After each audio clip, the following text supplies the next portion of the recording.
there's something called the Devil's Tree or the Tree of Souls near Benbrook, Texas, and witches go there to do rituals around the tree and to amplify their power. But apparently you're never ever supposed to touch the tree or bad things will happen. Anyone else ever heard of this? Someone named Sarah messaged me and she said that she went there and had a unique experience.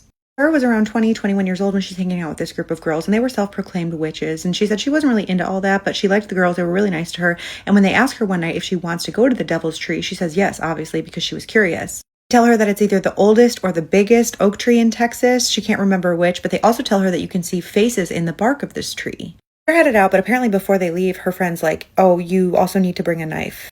Naturally, that alarms Sarah, and she's like, why do we have to bring that to a tree? And they're like, oh, no, it's just because we don't know who else is going to be out there at this time of night. She's like, okay, that makes sense. So they drive to this popular park. They walk down a path and it's dark outside. They have to cross a little bridge. And she said she remembers crossing the bridge and looking down in the water. And she noticed the water was like jet black, looked like pen ink. And the air was really hot and still, but it was the middle of summer in Texas. So not that abnormal. She said when she was crossing the bridge, she distinctly remembers looking down at the black water and remembering an old saying, something about in still pools of water, devils breed.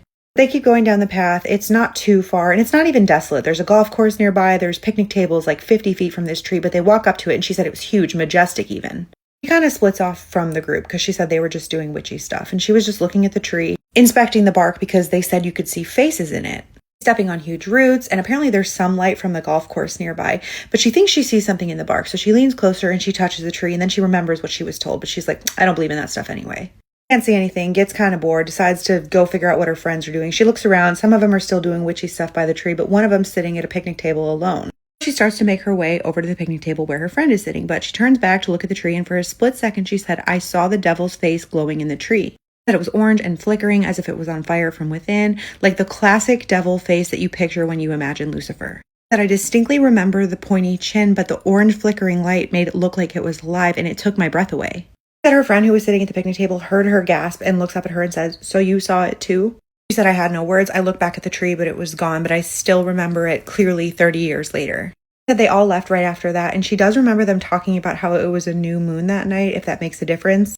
She said she did go back to see if she could see it again. She told some friends who were not into witchcraft about it, but she never saw another face in the tree. It was just that night. And she said, I don't know if it makes a difference, like the people I was with, but I am sure of it. For that one split second that night, I saw pure evil. If you're new here, this is Spooky Scary Storytime, the series where I share listeners' allegedly true stories about the creepiest or most unbelievable things that they've never shared before that they think nobody else would believe. So if you have a story, we would love to hear it. I know that was a quick one, but has anyone else ever heard of this? I'm curious to know your thoughts.